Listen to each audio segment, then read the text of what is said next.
Okay. So hey Whitney, sorry this is so late. I figure this is the same kind of recording tool. Yeah, I agree that let's get this out of the way. Cover my face here. I agree. It'll be more efficient to talk about stuff that's not in the comments. Speaking of comments though, there's a lot of places where I'll go over like grammar, commas, semicolons, stuff like that. Uh, I hope I'm not just coming across as a Nazi there, and that you were just planning on editing that kind of stuff yourself. But I just thought you'd want to know from another perspective, from another uh, eye that I was seeing those things, and just to help not miss them. Some of them aren't even like hard, oh, like this definitely needs a comment. Like especially the ones where I think like down here. Oh gosh, you're just so long. Oh goodness. Let's see. There's like I sometimes times I tell you like maybe leave a comma out. Yeah, I think you can take this. Think you can take this out, like referring to this comma right here.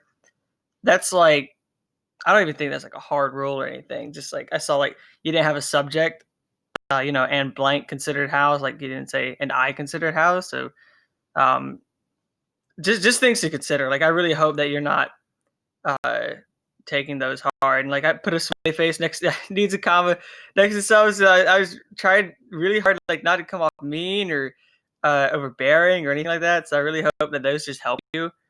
Um, and I really appreciated your comments. I wish you were a little more mean to me. I was like, this is like half compliments, half like I like your style. And I think you could do this. So like it was just like good suggestions and compliments.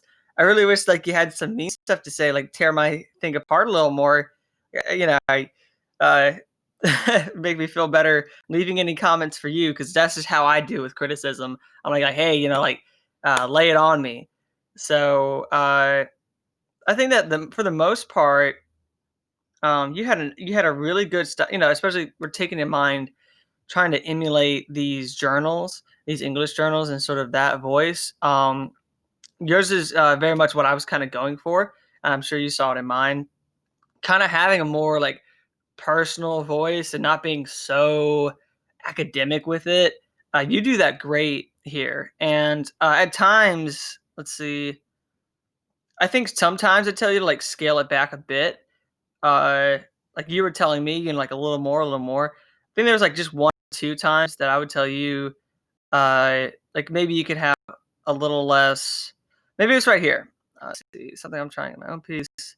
Too many layers. This okay. Pause. No, it's not good. I suppose. Don't warn Madison of this, of course. I wonder if she knows she's behind more than 2 grade levels in her reading ability. I think. How can I phrase like saying this kind of stuff out loud? Like I think, I pause. Like that's I think this is just my opinion once again. I think that's good in small spurts. It's a great way to sprinkle that flavor of your voice and your personality in there. But you can overdo it. So maybe you're typing that in the moment and you're not thinking about the rest of the flavoring you've already done about the rest of the paper. And so in the moment, this seems like, just like just a fine level of spice, like you're not oversalting the, what would you oversalt? The garlic bread. Like you're not, I don't know, like you're not overdoing it. Just when you're reading through this, I'd say maybe think how much of it's flavoring and how much of it is you maybe over ensuring that you're getting your voice out there, which it does show, and you have a great voice in here.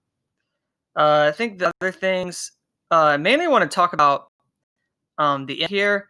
Well, you know what? Let's just talk about this poem real quick. I love the bravery it takes to, like how it's not like this poem is what you're trying to publish or get out there, the rest of the pieces. And yet you're brave enough to include a poem that you've written in it as well. And it's so useful to the piece. Please don't take this out. I think it's a great addition. And I just think it's really brave of you to be able to just like slap that in there. And then like this comment right here, about, how like, I think like static and electric, they already just like sound so similar that it seems like that some that the air would already be both static and electric. That it might be like redundant to say that. That's like a super nitpicky thing. And like I was literally just trying to find something to possibly critique about your poem. So like you can absolutely leave that if you want. That's just me trying to say like if you were to think about something in this poem, this is the one thing that like if I were the one to have written this poem, that I would kind of like hang up on a little and see if I should change it or not. So don't take that like too seriously at all. And then that this was just me telling like that was a really good poem, really nice ending. Uh, and it's one of the poems where like you can think on it more and more, but you still get it the first read, and that's exactly what you want in a poem. So I talk about this at the end. Um, you have all these things to say, you have all these conclusions, and in my comments, I kind of try to prod you and make sure that you're thinking about how these conclusions are backed up with what the rest of your paper has said. I hope those read well, and I'm all with you with how we can continue to respond to each other. And you, as the author, you know more than anybody if you've backed up these claims here. I've only read this like 2, 3 times, and it's long, so maybe I'm not remembering back enough on stuff when I'm looking back at these conclusions. But I'm just trying to have you be thinking, I'm saying this, and it's a great thing to say, and it's a good conclusion to have that's related to this. But where have I supported this conclusion within my work? How have I shown how what I've said here has sort of helped to lead to this conclusion? So that's mostly what comments for. And then at the very end here, I think that you could work or think about reorganizing this. I think it's all written very well. The only thing that I would look to add on is what I talked about here with that you're leading up to these conclusions.